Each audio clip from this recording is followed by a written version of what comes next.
I'm going to begin by asking Dr. Ashok सेठ है हमारे साथ. डॉक्टर सेठ, सबसे पहले ये बताएं कि बहुत ज़्यादा चर्चा हो रही है इस समय हार्ट डिज़ीज़ को लेकर. हमने ये भी देखा है कि जो कि लाइफस्टाइल डिजीज़ेज़ हैं वो भारत में बहुत ही ज़्यादा बढ़ गए हैं, इसमें हार्ट हेल्थ भी आता है. क्या बताएंगे इस डेकेड में यंगर पॉपुलेशन में जो कि हार्ट डिजीज़ देखा जा रहा था ओल्डर मेल पॉपुलेशन में, इस समय वो यंगर फीमेल पॉपुलेशन में भी देखा जा रहा है? ज़रूर. आई थिंक पहली बात तो ये कहूँगा कि कई लोग कल रात को 6 घंटे से कम इसलिए सोए हैं कि मैच ख़त्म हुआ था 12 बजे के बाद, और उसके बाद 1 और घंटा तो हमने फिर जो एक्टिविटीज़ वहाँ पे हो रही थी देखी थी. सो आई थिंक वो तो बहुत ज़रूरी था, कल का जागना बहुत ज़रूरी था. जहाँ तक बात रही कि क्या हो रहा है ज़िंदगी में आजकल, तो पिछले 20 सालों में यंग लोगों में हार्ट डिजीज़ 200% बढ़ी है. वर्ल्ड कैपिटल है हार्ट डिजीज़ का, हार्ट अटैक्स का हिंदुस्तान. डायबिटीज़ और हाई ब्लड प्रेशर का कैपिटल हो गया है. और ये जो लाइफस्टाइल चेंज हुई है पिछले 15-20 सालों में, सबसे ज़्यादा उसमें यूथ ही इफ़ेक्ट हुए हैं. हम कहते हैं कि youth forms the biggest population of this country, और ये यूथ अनफॉर्चुनेटली एक लाइफस्टाइल चेंजेस में है. जो हम रिस्क फैक्टर्स कहते हैं ना हार्ट डिजीज़ के, और वो सबको पता ही है. फैमिली हिस्ट्री को अगर ये एक तरफ रख दें तो ये रहा smoking, diabetes, sugar, raise cholesterol, stressful lifestyle, pollution, अब और ओबेसिटी. हर चीज़ की मात्रा बढ़ी है पिछले 20 सालों में. Diabetes increase by 100% more. Hypertension, 1/4 of the population of adult population Hindustan की हाई ब्लड प्रेशर से अफेक्टेड है. ये जो साइलेंट किलर्स हैं दे ट्रूली एग्जिस्ट. तो जो लाइफस्टाइल चेंज हुआ है, अब हम लोग पहले कहते थे 30 साल पहले कि heart disease is a men's disorder. Women's hormones protect करते हैं हार्ट डिजीज़ से. ये अब एक मिथ हो गया है. Biggest cause of death in main is heart disease and in women is heart disease. It must be realized कि ये जो lifestyle disorders हैं have overtaken anything. 6 कैंसर के बराबर का कॉज है डेथ हार्ट डिजीज से women में. So nobody is impervious. 10 साल हिंदुस्तान में हार्ट अटैक्स वेस्ट से 10 साल जल्दी हो रहे हैं. 50% heart attacks less than age 50 हो रहे हैं. 25% हार्ट अटैक्स लेस देन 40 हो रहे हैं.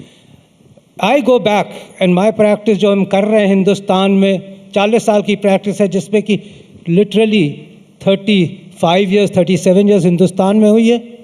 उसमें हम ही देख रहे हैं कि जो हार्ट अटैक्स हमें युवा में दिखते ही नहीं थे, अब इट इज़ कॉमन कि हम 25 साल के लोगों की, 20 साल के लोगों की, 30 साल लोगों के हार्ट अटैक को ट्रीट करके स्टेंट्स डाल रहे हैं. जी डॉक्टर सेठ, मैं whole world has change around us, और हमें ये गंभीर रूप से एक बहुत बड़ा प्रेडिक्मेंट है कि जब ये युवा ऑटोमेटिकली एल्डरली एज पे जाएगा, जबकि हार्ट डिजीज एनीवे बढ़ती है, तो we will be under a scourge of things that we have not seen before, which is deaths from heart disease.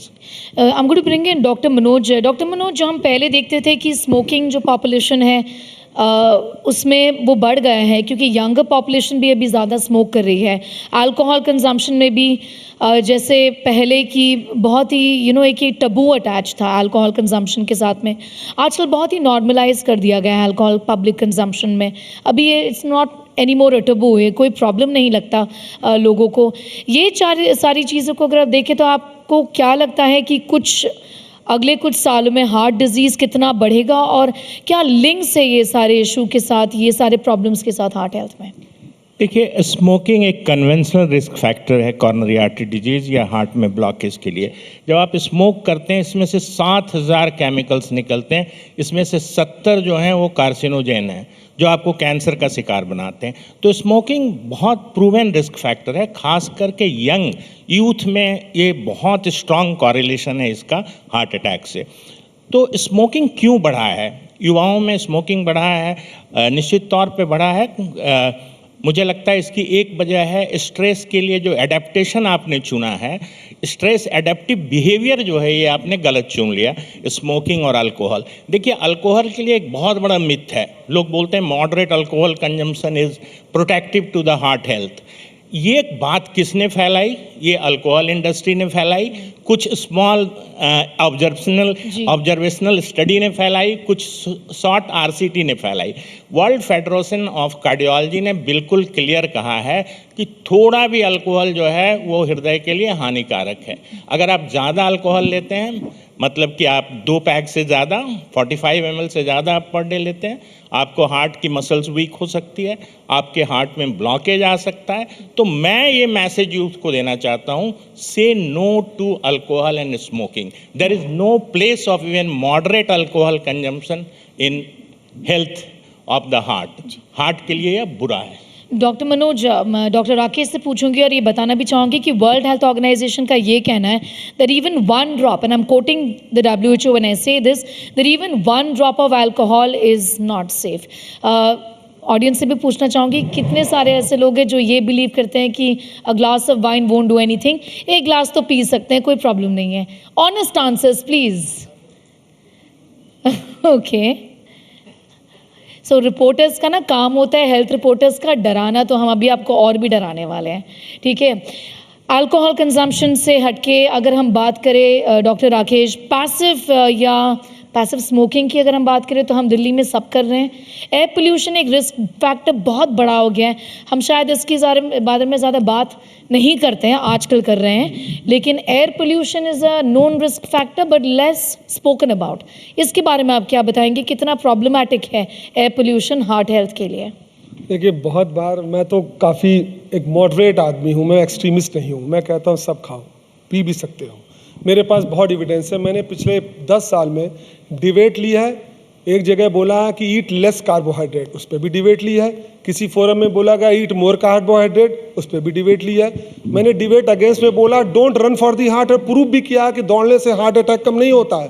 तो मैंने सारी डिबेटें की हुई हैं। मैंने किसी से कहा कि स्मोकिंग छोड़ दो, वो लिटरेचर ले आया, सब ओनली 1.8 टाइम्स ही हार्ट अटैक बढ़ाता है, और पैसिव स्मोकिंग 1.4 टाइम्स बढ़ाता है। तो 0.4 टाइम्स के लिए मैं 84 लाख योनियों के बाद ये योनि मिली है, तो थोड़ा खुश भी नहीं रह सकता हूँ क्या? तो देखिए प्रॉब्लम क्या हो गई है हमारे समाज में कि हम एक्सट्रीमिस्ट होते चले जा रहे हैं। हमने कहा अल्कोहल बंद कर दो, हमने कहा स्मोकिंग बंद कर दो, वो कहता सब 40 सिगरेट तो रोज वैसे ही पी रहा हूँ। तो उसका भी तर्क है कि आप जितने रिस्क फैक्टर कम कर पाएंगे, भले वो 1% रिडक्शन करता है, 0.2% करता है, वो क्यूमुलेटिव होकर 20% करेगा। अगर आप बहुत जंक फूड खाएंगे, वो भी लिटरेचर ले आया, सब प्योर स्टडी कहती है कि सैचुरेटेड फैट से हार्ट अटैक का कोई लेना देना नहीं है। There is a study, 1 lakh लोगों पे स्टडी हुई है, बट वो एक ऑब्जर्वेशन स्टडी। मैं हमेशा कहता हूं कि थोड़े थोड़े रिस्क फैक्टर लाइफ के कम करेंगे। ओबेसिटी में क्या है, लोग कहते हैं सब there is a healthy obesity also. उन्होंने लिटरेचर ले आया, मैं बहुत डिबेट करता हूं। हेल्दी ओबेसिटी क्या है, ना आपकी कोलेस्ट्रॉल खराब है, ना डायबिटीज है, ना आपको हार्ट की प्रॉब्लम। डॉक्टर को मिस इन्फॉर्मेशन बहुत ज्यादा फाइट करना पड़ता है। लेकिन आपको पता है हेल्दी ओबेसिटी है, लेकिन 60 साल में घुटने खराब हो जाएंगे, हार्ट अटैक भले ना हो, अगर आप मोटे हैं तो घुटने पक्का खराब होने। तो हर चीज का एक साइड इफेक्ट है। तो हम हमेशा मॉडरेशन के समय बोलते हैं कि आप एक अच्छी लाइफस्टाइल जिए, अच्छा खाइए, ये मत खाइए, वो मत खाइए, फैट बंद कर दीजिए। ये बहुत बड़ी मिथ्या है। और दूसरी सबसे इंपॉर्टेंट जो मैं मैसेज देना चाहता हूँ, आपने मुझसे कहा कि मैं हाई फैट डाइट खाऊं, मैं हाई कार्बोहाइड्रेट छोड़ दूं, मैं हाई प्रोटीन डाइट खाऊं। आपको इसकी कॉस्ट मालूम है? When you convert your more carbohydrate to high protein diet, the cost of food will increase by 4 times. हमारी आधी जनता को तो कार्बोहाइड्रेट नसीब नहीं है। तो we have to be balance. बहुत ज़्यादा एक्सट्रीमिस्ट बनना भी, और हमारे हेल्थ सेक्टर में आजकल लोग एक्सट्रीमिस्ट बनते चले जा रहे हैं, ये मत करो, ये मत करो, ये मत करो।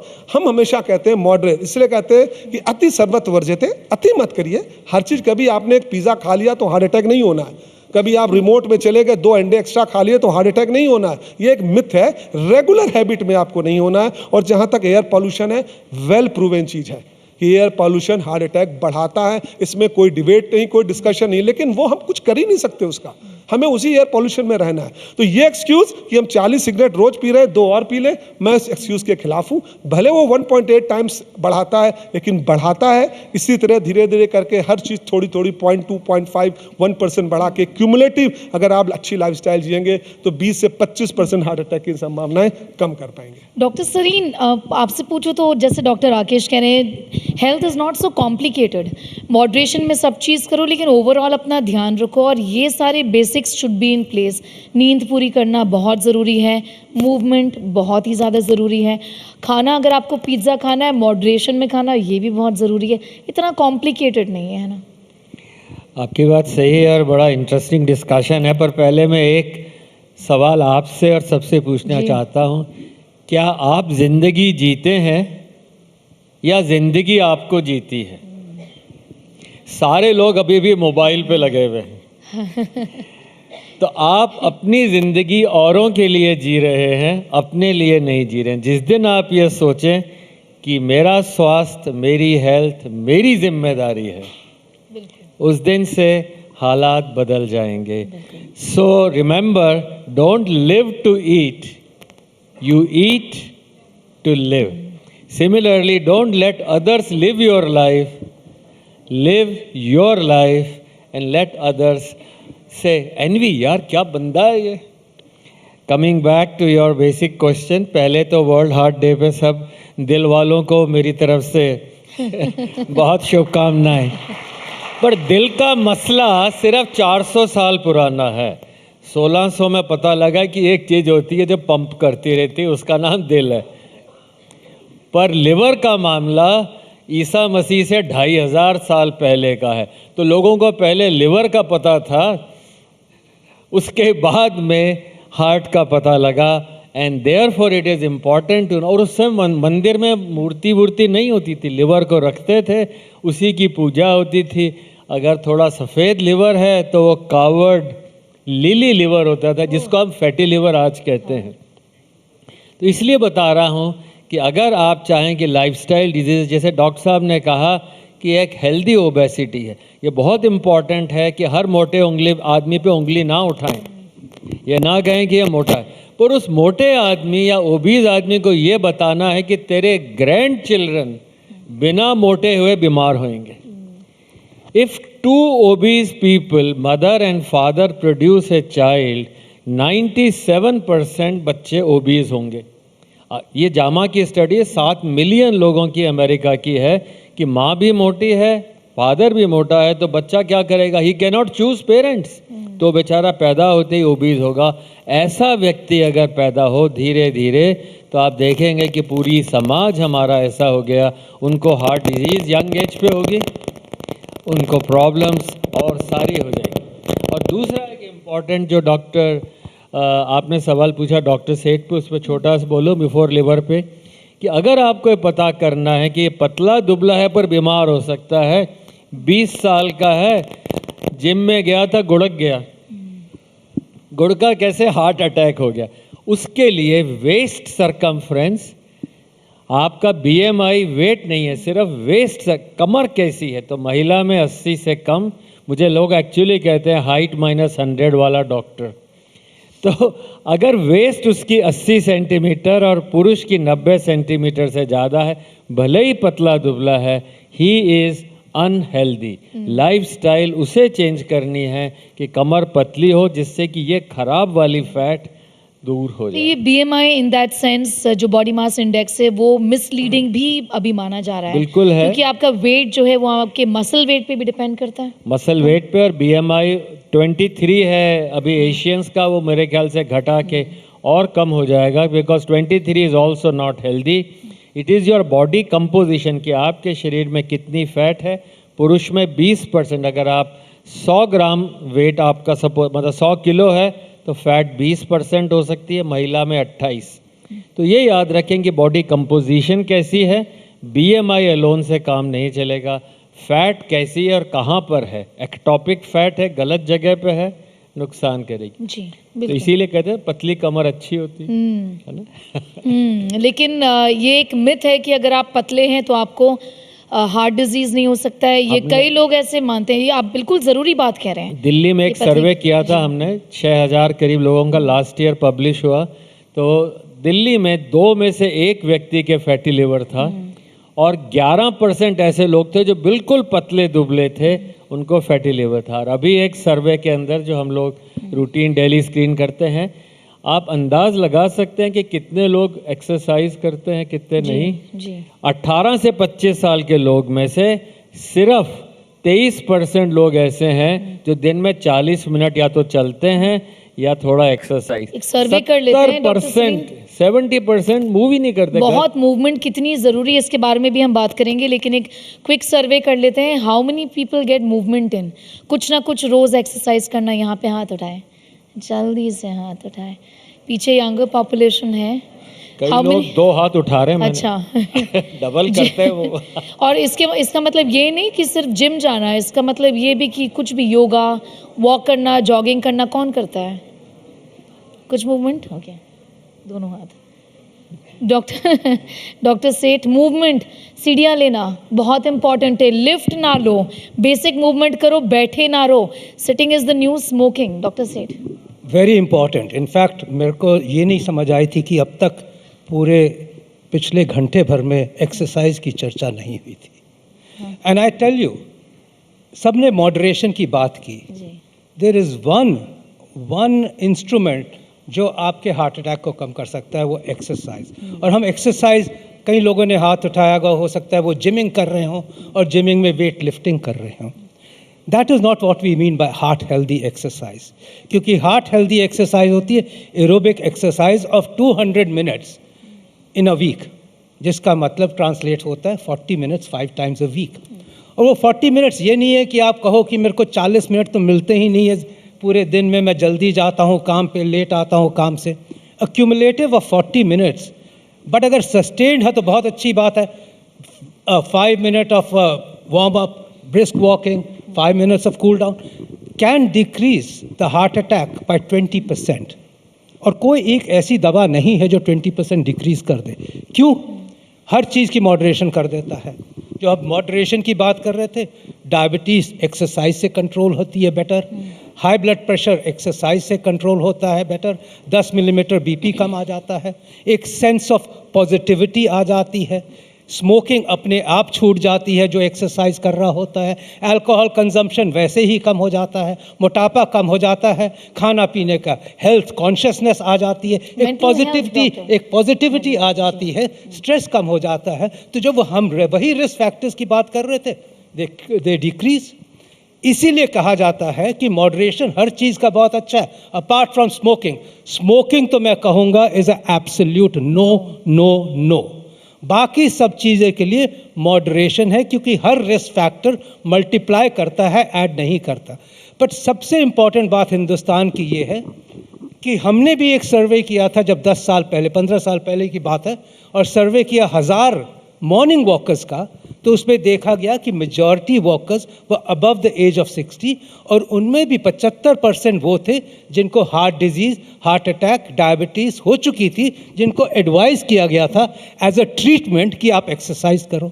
एक्चुअली यंग लोग तो मॉर्निंग वॉकर्स में थे ही नहीं।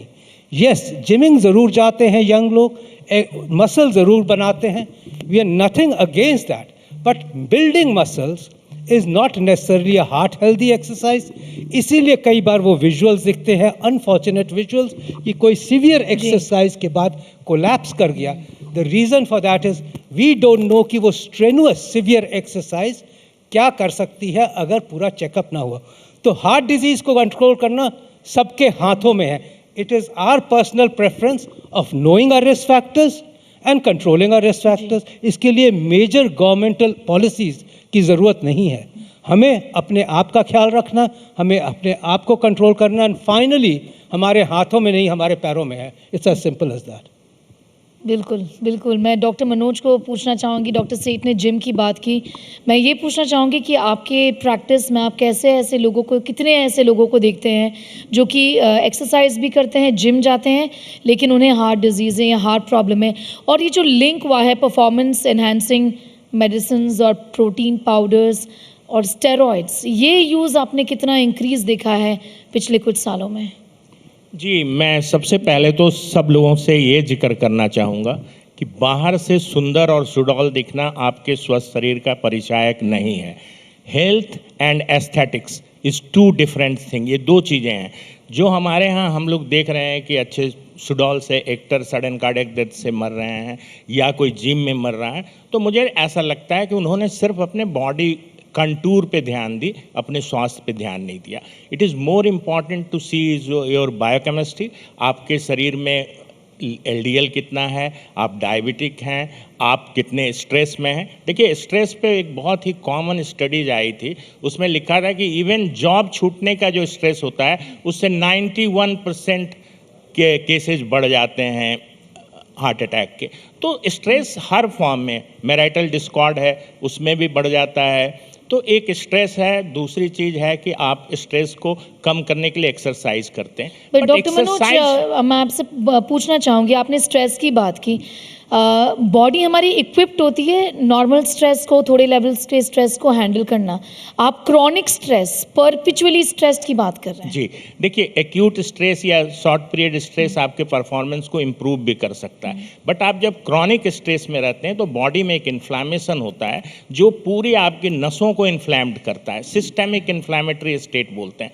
तो ये आपको हार्ट अटैक से बनाता है। हार्ट अटैक, देखिए, वजह यही है कि हृदय को जो सप्लाई करने वाली धमनियां हैं उसमें क्लॉट जमता है, चाहे जो भी हो, डैमेज उसकी लाइनिंग हो रही हो कि या किसी स्ट्रेस की वजह से वो एक प्लाक जो जमा रहता है वो फटता है, उससे हार्ट अटैक होता है। Acute stress, severe stress, even enjoyable event, जैसे आप मैच देख रहे हैं, एक स्टडी है जर्मनी में, फुटबॉल मैच के दौरान हार्ट अटैक के एक जो संख्या है, स्टैटिस्टिक्स बढ़ गई एक शहर में। इसकी मुख्य वजह थी ये इंजॉयबल स्पोर्ट्स की जो स्ट्रेस है उसकी वजह से भी। कल जो मैच हुआ उसमें भी हो सकता है किसी को हार्ट अटैक हो सकता है। तो स्ट्रेस हर तरह का है, but chronic stress definitely damage your blood vessels lining और ये हार्ट अटैक की तरफ बढ़ाता है। जहाँ तक जिम गोअर्स की बात है, मैं ये कहता हूँ कि आप जिम जा रहे हैं, उसमें सबसे इम्पॉर्टेंट है कि आप पहले अपनी स्क्रीनिंग कराएं। आप यहाँ जो है कोई कंट्रोल नहीं है, जो वहाँ ट्रेनर्स होते हैं वो बिल्कुल ही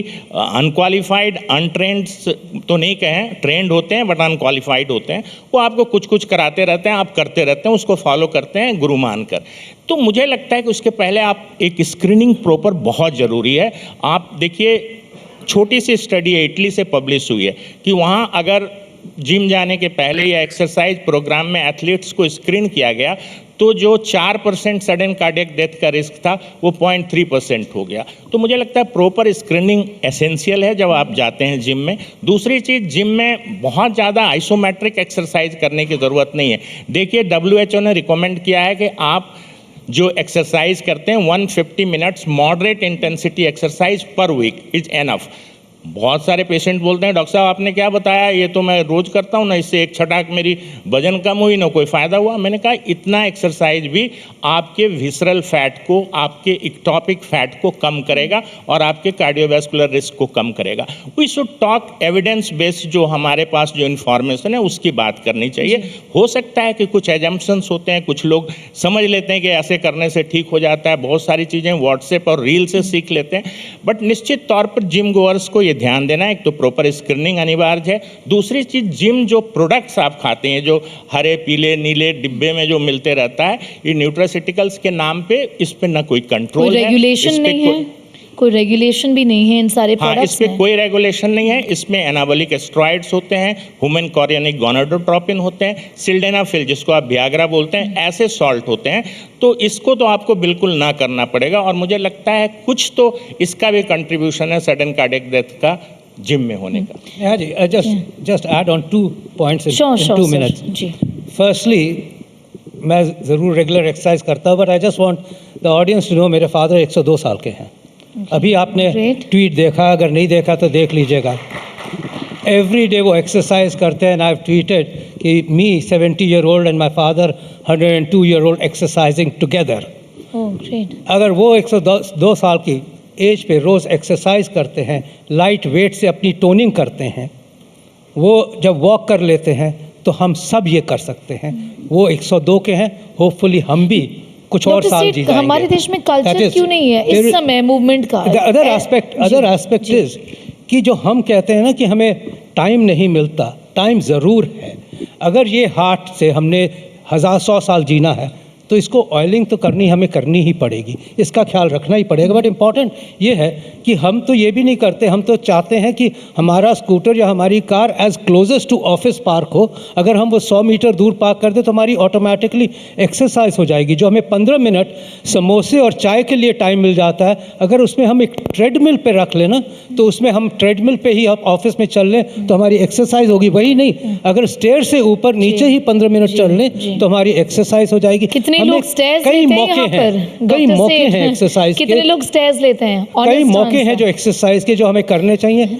और बाय द वे हमारा रिस्क फैक्टर जानना तो बहुत आसान बात है, क्योंकि जो साइलेंट किलर्स हैं, कोलेस्ट्रॉल, डायबिटीज़ और शुगर, एक जीपी के पास जाके ही चेक हो जाते हैं, जिससे हमें पता चल जाता है कि हमें अपने आप का किस तरह ख्याल रखना है। बिल्कुल। Doctor Sarin wants to also come in. Doctor Sarin बताइए। डॉक्टर सेठ की 2-3 बातों को अब मॉडेस्ट या मॉडरेट इंटेंसिटी या विग्रस कैसे पता लगाएं?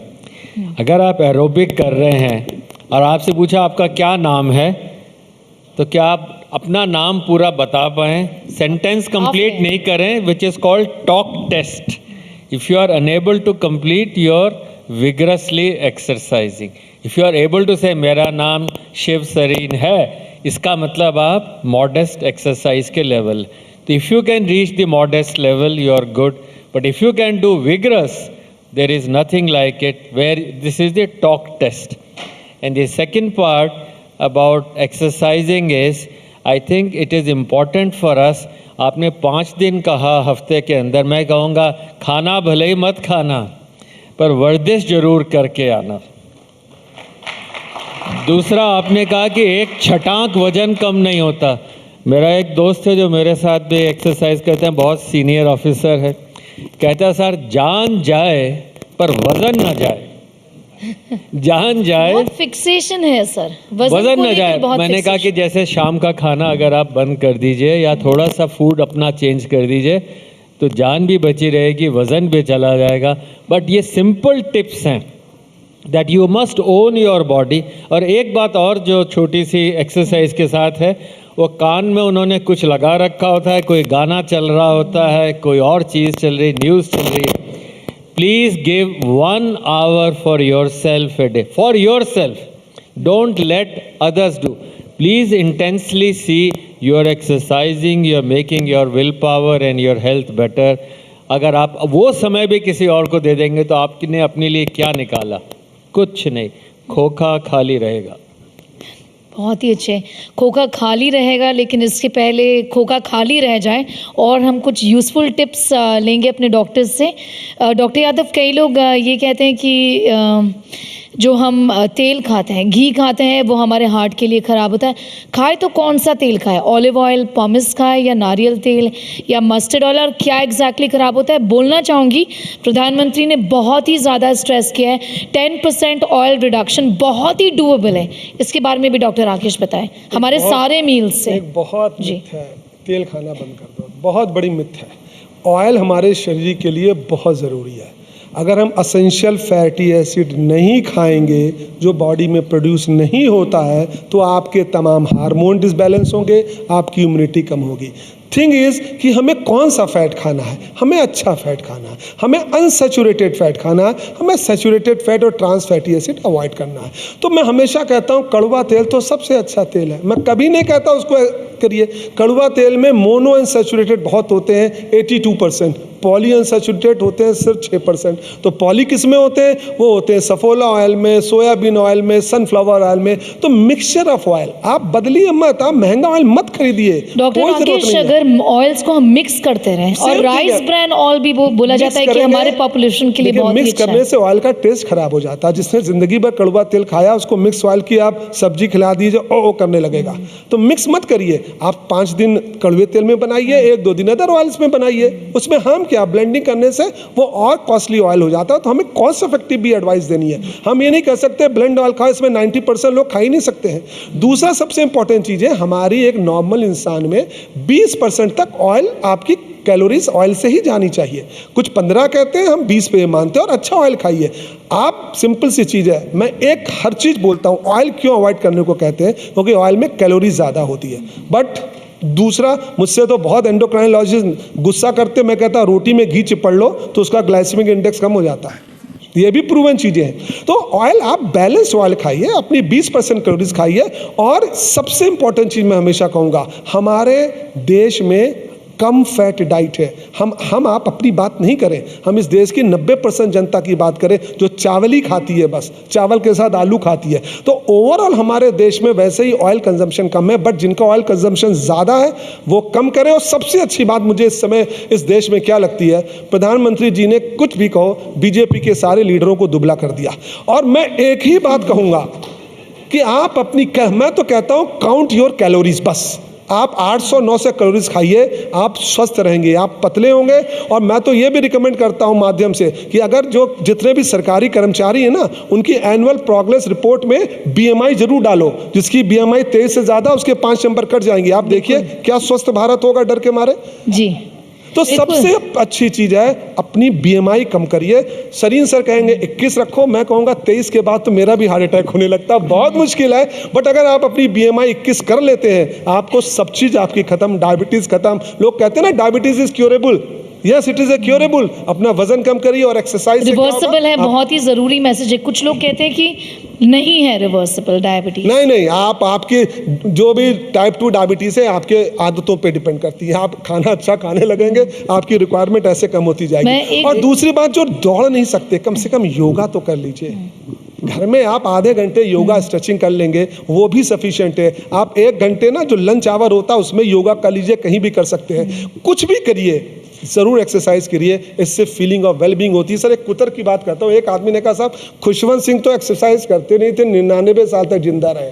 हमने कहा करते होते तो 120 तक जिंदा रहते, नहीं की तो उनकी उम्र 22 साल घट गई। ये बहुत लोग कहते हैं। मेरे ग्रैंडफादर 90 तक जिए, वो तो रोज पीते थे, रोज इसका स्मोक कारण ये है कि करते थे। अगर नहीं पीते तो शायद वो 120 साल तक जिंदा रहते। तो ये मान लीजिए एक्सरसाइज आपकी उम्र बढ़ाती है। इन छोटे मोटे उदाहरणों से कभी ये मत कहिए कि ये गलत है। सर स्वर्गीय राम जेठमलानी जी इतनी 96 ईयर में बैडमिंटन खेलते थे, अगर वो नहीं खेलते होते तो उनको वही हार्ट अटैक 60 साल में हो जाता जो 94 में हुआ। तो एक्सरसाइज बहुत है, ये कुतर्कों में मत जाइए कि वो नहीं करता था 100 साल जिया।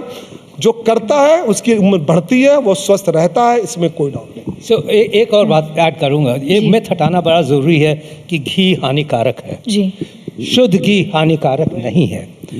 ये समझना ज़रूरी है कि हर चीज़ मॉडरेशन में। शुद्ध घी बिल्कुल हानिकारक नहीं है। इनफैक्ट हम तो भूल जाते हैं कि किस किस चीज़ों में ट्रांस फैट्स है। हम समोसा खा लेंगे, कचौड़ी खा लेंगे, हम बाहर का केक खा लेंगे, बिस्किट खा लेंगे, कि ये सब जो पदार्थ दिख रहे हैं, हम बाहर का खाना खा लेंगे, उन सब में शुद्ध घी से ज़्यादा हानिकारक चीज़ें हैं बिल्कुल, जो हम रोज़ देख नहीं रहे हैं। इसीलिए ये जो है कि अच्छा, एक और चीज़ बड़ी इम्पॉर्टेंट है और मैं एब्सोल्युटली क्लियर करना चाहता हूँ। जब लोग बीमार हो जाते हैं तब अच्छा खाना या तब वो मॉडरेशन में खाना शुरू करते हैं। इनफैक्ट ये भी देखा गया है कि हमारे पास पेशेंट आते हैं जिनके हार्ट अटैक हो चुके होते हैं, फिर कहते हैं कि इनको क्या खाना दें। उसका मतलब ये है कि इनको तो बगैर तेल के सूखा खाना शुरू हो जाता है, बाकी सब बढ़िया खाना खा रहे होते हैं, वो एक तरह बीमार की तरह खाना खा रहा होता है। जब ये पेशेंट हमारे पास आते हैं और वीक होके, बीमार होके दोबारा आते हैं, कहते हैं इसके बाद तो मैं बहुत वीक हो गया हूँ, आपकी ट्रीटमेंट कैसी रही, तब पता चलता है कि वो तो अलग बैठ के खाना खाते हैं। तब जब बताया जाता है तो अब ये हो गया है हमारे डॉक्टरों में, और मैं हर डॉक्टर को कहूँगा कि आपको पेशेंट को नहीं बताना क्या खाना है, आपको पूरी फैमिली को बताना है क्या खाना है। आपको शक्ल पेशेंट की नहीं देखनी है, पूरी फैमिली को देखना है कि अब से क्या खाना है, किस तरह एक्सरसाइज करनी है। जो वो करेगा, अब आपका ये नॉर्म है, क्योंकि आपको भी यही करना चाहिए था जो इनको करना था। बिल्कुल। मैं डॉक्टर मनोज जी बिल्कुल, ओके। ये जहाँ तेल की बात हो रही है, सरसों तेल बेस्ट तेल है हमारे इंडियन कुकिंग के लिए। हाई टेम्परेचर पे इसका स्मोक पॉइंट हाई है। जहाँ इसमें कन्फ्यूज़न हुआ कि एफडीए ने इसको थोड़े दिन के लिए अमेरिका में बैन कर दिया था, इसमें हाई यूरेसिक एसिड कंटेंट की वजह से, और इसका कोई एविडेंस नहीं था। सिर्फ कुछ चूहों में कार्डियक प्रॉब्लम आई थी, उस आधार पे इस पर बैन किया गया। हमारे देश के लिए बेस्ट तेल सरसों तेल है। ग्रास फेड काउ घी, उस पर स्टडी आई है, वो हमारे लिए ठीक है, वो हानिकारक नहीं है। तो मैं ये कहूँगा कि अपने परिवेश में, अपने देश में दोनों चीज़ें, सरसों तेल और गाय की घी अगर मिल जाए तो रोटी में चुपरने में कोई बुराई नहीं है। Thank you. Doctor Sarin, doctor Manoj ने बहुत ही इम्पॉर्टेंट बात कही और बहुत लोग इसको विश्वास करें ना करें, मैं मानती हूँ कि आप नाश्ते में अगर एक पराठा खा ले घी के साथ वो बेटर है, लेकिन डब्बे का सीरियल्स या डब्बे का प्रोसेस्ड खाना ना खाएं। जो हमारे यहाँ हमारे बाप दादा खाते थे, हमें वही खाना चाहिए। आपने ये तो बिल्कुल सही कहा, पर बाप दादा पराठे खाते थे कि नहीं इसकी कोई एविडेंस नहीं है। पर ये बिल्कुल ठीक कहा है कि आप देसी घी लें या वाइट घर का बना हुआ बटर। मतलब ये जापान की लार्ज स्टडीज़ हैं कि काले बाल, लंबी उम्र, लंबे बाल, चेहरे की रौनक, ब्रेस्ट कैंसर कम होना, ये सारे बटर के, वाइट बटर के, ये BMJ का पब्लिकेशन है, बेनिफिट्स है। और हम लोग देसी घी को खाएं ज़रूर, पर पचाएं साथ में।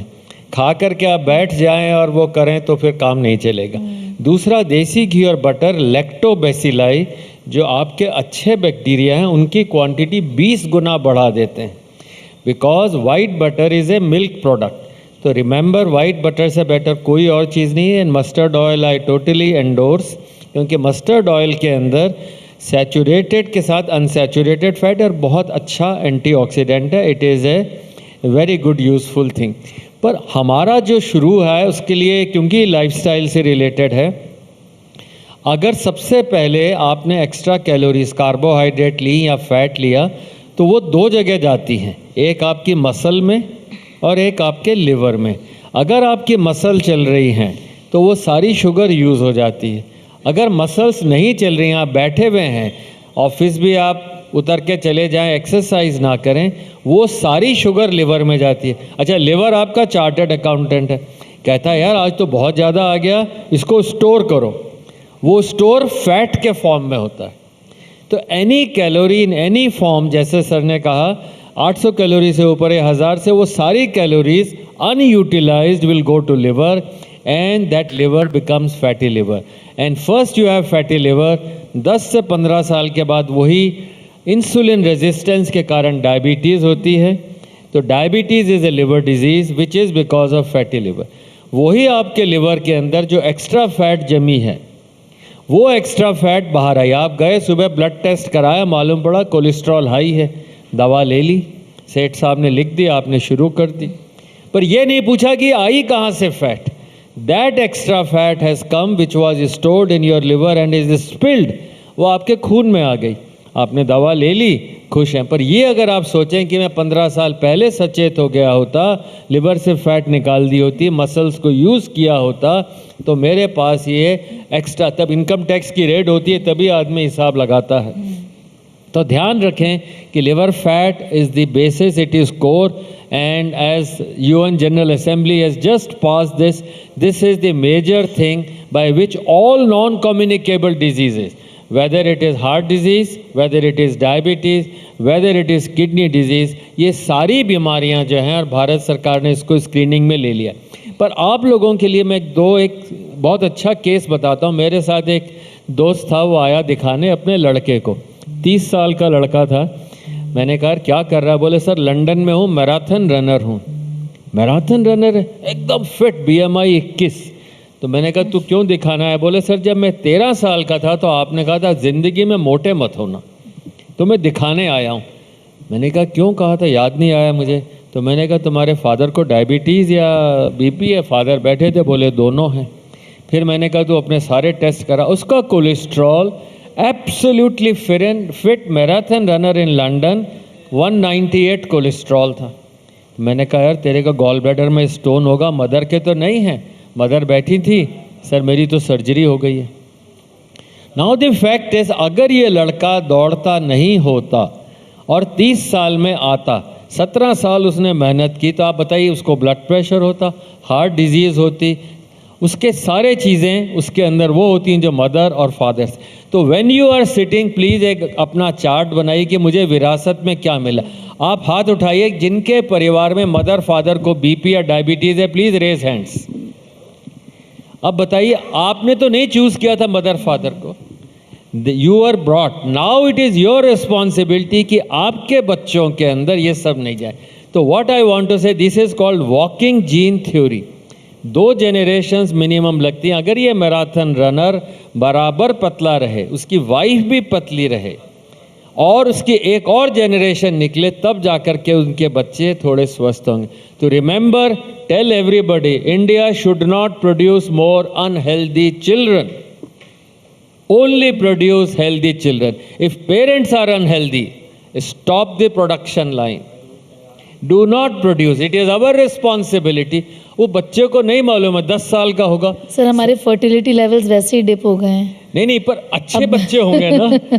अगर आप ये देखें कि वो बच्चा 10 साल का, सर चाइल्डहुड ओबेसिटी बढ़ रही है, बच्चे ने तो कुछ नहीं बिल्कुल, द किया। Best thing that you can do instead of leaving wealth to your children is to leave them with good health. With good health. So I am very very clear on this कि अभी जितनी studies आ रही हैं childhood obesity की, अगर parents obese हैं, अगर parents में ये है 2 साल पे कितनी है, 5 साल पे कितनी है, 10 साल में कितनी।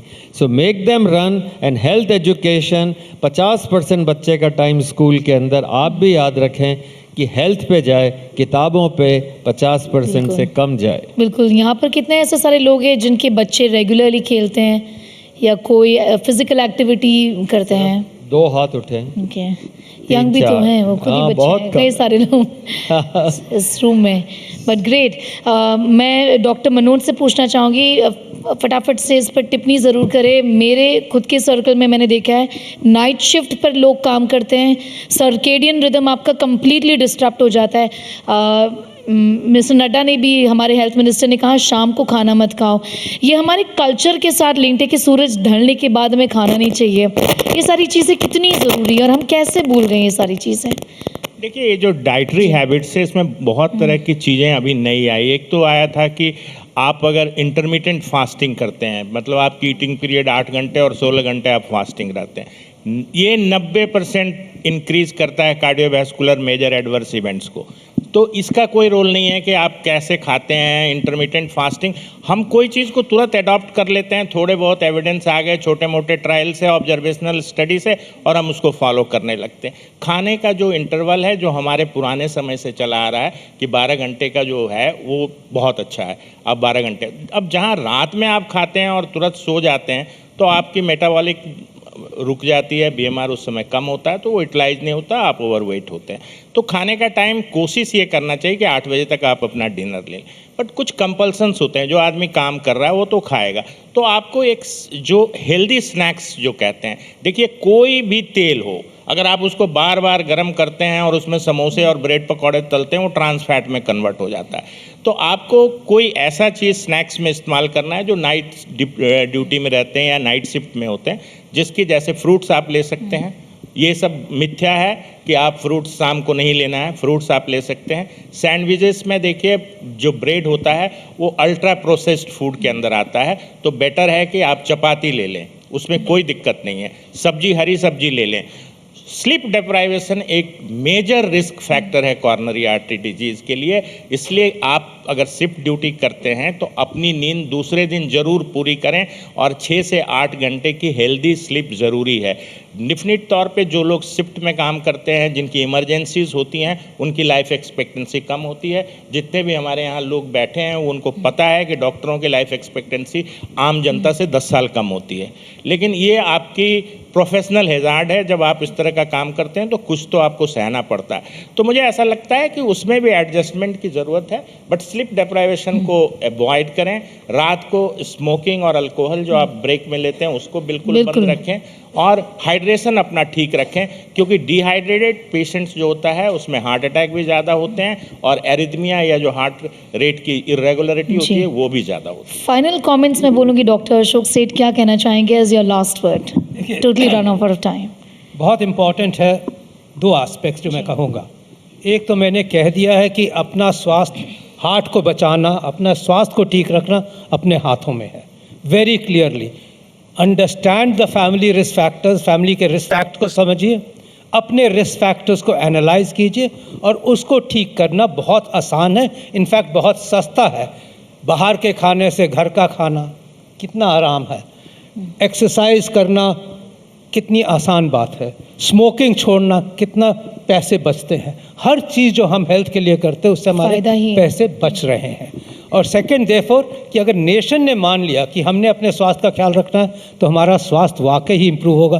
थैंकफुली हमारे प्राइम मिनिस्टर साहब हमें बार बार हर मन की बात में रिमाइंड करते रहते हैं, चाहे वो मेंटल या फिजिकल वेलबींग हो। और जहाँ तक स्ट्रेस का बात है, स्ट्रेस किसको नहीं है, बट उसको कोप कैसे करना है वो बहुत ज़रूरी है। स्ट्रेस इंपॉर्टेंट रिस्क फैक्टर हो गया, चाहे वो नाइट ड्यूटी को समझें, चाहे हर चीज़ छोटी समझें चाहे बड़ी समझें, चाहे वो हमारे बच्चों की लाइफ का ख्याल है या हमारे घर में या वर्क पे ख्याल है। स्ट्रेस को कोप करना, अब मैं फिर भी कहूँगा, योग इन्होंने बताया, yoga is not just an exercise, yoga is a mental way of life. Yoga से स्ट्रेस रिलीफ होता है, योग से स्पिरिचुअलिटी आती है। जी। तो अगर हमने इस सेंचुरी में जीना है विद प्रॉपर वेलबींग, तो मेरा एक सिंगल मैसेज होगा, अंडरस्टैंड दैट हम वर्ल्ड में रह रहे हैं। अर्थ में अगर रहना होता तो हम साइंस के साथ रह रहे होते। अगर हमने वर्ल्ड में रहना और हेल्दी रहना है तो हमें और साइंस और स्पिरिचुअलिटी को कंबाइन करना पड़ेगा। और अगर हमने इन दोनों को कंबाइन कर दिया तो हम stress free and health conscious हो जाएंगे। Thank you so and I much, think that Dr. Is how we need to live in the world, combine science with spirituality. All right. Thank you so much. On that note, we're going to end this session. Thank you so much, doctors, for joining me. एक शेर सुना दूं? शेर बिल्कुल sir. मैंने कहा एक शेर सुना दूं खत्म करने से पहले, लोग बड़े सीरियस हो गए। क्योंकि मैंने इतने सारे सवाल पूछ लिए, कितने I लोग ने know. सिगरेट पी ली कितना और है? वीकेंड में तो कितने थोड़ा लोगों सा ने लोग अल्कोहल हंस पी लें लिया। और याद रखें, यह मत सोच कि जिंदगी में कितने पल हैं, यह मत सोच कि जिंदगी में कितने पल हैं, यह सोच कि हर पल में कितनी जिंदगी है। आप घर जाएं, स्वस्थ रहें, own your body and really enjoy your life. Thank you so much. On this World Heart Day, don't pledge for just today itself. Pledge for your whole year and pledge to spread this message further and further. I'm glad that Aaj Tak brought this initiative up, not just for the people who are sitting here, but for the nation. Awareness is so important. Thank you all. Thank you so much. Thank you, sir.